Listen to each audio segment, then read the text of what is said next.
Welcome to Policy on Demand. I'm Julie Allen. And I'm Scott McCandless. It is the week of July 31st, and this is your Monday briefing.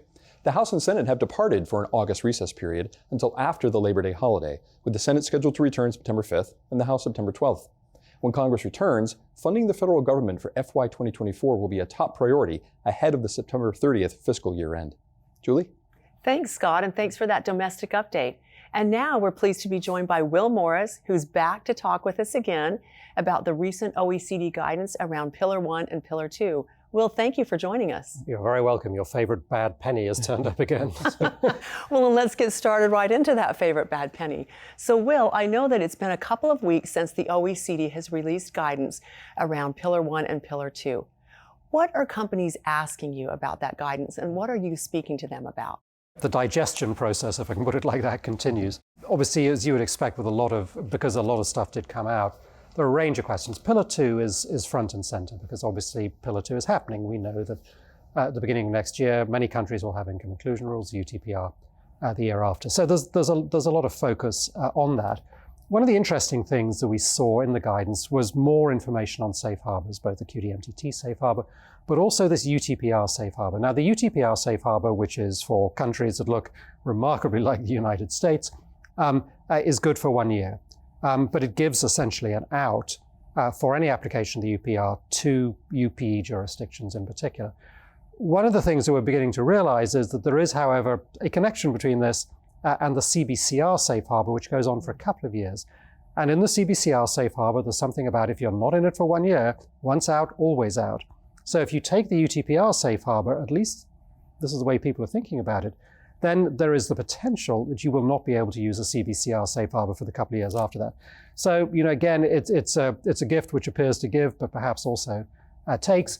Obviously, there was news on transferable credits, but there's no news on the R&D credit, which obviously is the biggest of all the credits, and we're still not sure how this is going to be solved. And then just, one thing on Pillar 1, we're going to talk about Amount B in a second, I know. There is this question about how does this interact with the further delay on digital service tax introduction, and it does require the MLC to be signed, including by the US. Now, is this a conscious policy? Obviously signed by the administration, not necessarily passed by the Congress, ratified by the Congress. But also, is this an invitation to business to support this further on? We don't know. People are trying to work that out. So some things are emerging, really interesting questions, answers, not so much. The House Ways and Means Committee Chairman Jason Smith has said that he wanted to go to Europe for some time now, and it looks like he's finally going to get his wish with a bipartisan delegation of members going over at the end of August to meet with the OECD and some European leaders. Yeah. What can we expect from this meeting, and what might come out of it? I think one thing that people have noticed is that Ways and Means involvement in the process has clearly brought some results. Mm-hmm. I don't think that we would have seen the safe harbor, for example, had it not been for that. Obviously, Senate Finance Committee Republicans have made the same point, but the majority is different. So obviously, that has had an effect. There's the retaliatory legislation. There is the talk about defunding the OECD, which has obviously worked its way through the House. So, I think that there is an expectation that this delegation will be taken seriously at the other end. And, maybe there are other things, as I said, when I was just mentioning to Julie, the R&D part of this has not been solved, for example. So, is there possibly more movement here? The bipartisan aspect of it is interesting and welcome, obviously. I think Congressman Beyer, who talked about this last week, said that he was there to put the positive spin on this from the administration side, and that maybe this helped small business. We also know, however, from some of the hearings which have taken place, that some Democrats, maybe many Democrats, do have concerns, particularly about the UTPR aspect of this. So I would expect actually to truly be a bipartisan approach on at least some of this, which I think is good news. And Will, I think the R&D piece that you mentioned is clearly important. I'm going to come back to one more that you mentioned. You mentioned Amount B. Yep. And I know that comments on that Amount B consultation of Pillar 1 are due by September 1st. Right. So in addition to commenting, what action should companies be taking and considering right now? I think the commenting is obviously the most important part of it. But again, looking at this in terms of their businesses and trying to figure out, where this would be helpful, where it would apply. There are a couple of things in there. The OECD actually has put forward options, and particularly in relation to pricing and essentially the resolution of this, there's confusingly alternative A and alternative B. And one of those is quantitative, and one of those is quantitative plus qualitative. I think for the most part, business would prefer the quantitative. It is perhaps clear that a group of countries would prefer it to be more qualitative, which obviously makes it subjective. Working that through and commenting on that is really important. I think questions about, actually how simple is this? What are the emissions which might make this less effective? An obvious one is digital goods. Digital services is way off the table, but digital goods themselves. So I think, again, businesses looking at that, commenting on it, determining how important that would be is really important. And then there's a really important question in there, because the whole point of Amount B is to give certainty, both to tax authorities, but certainly to taxpayers, that a certain level of activity will just be taken out of transfer pricing disputes.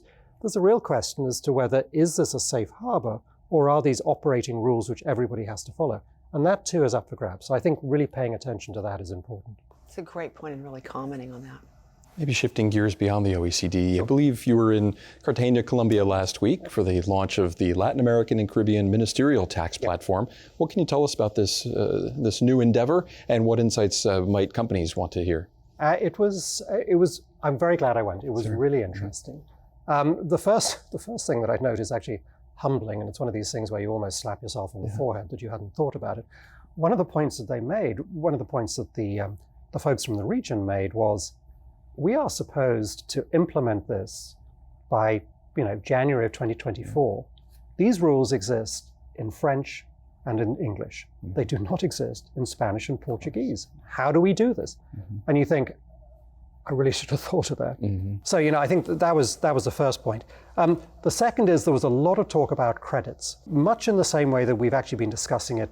It's been discussed, I should say, in the US, which was, particularly for developing countries, to be sure there are some incentives and credits which are unnecessary, which are wasteful even.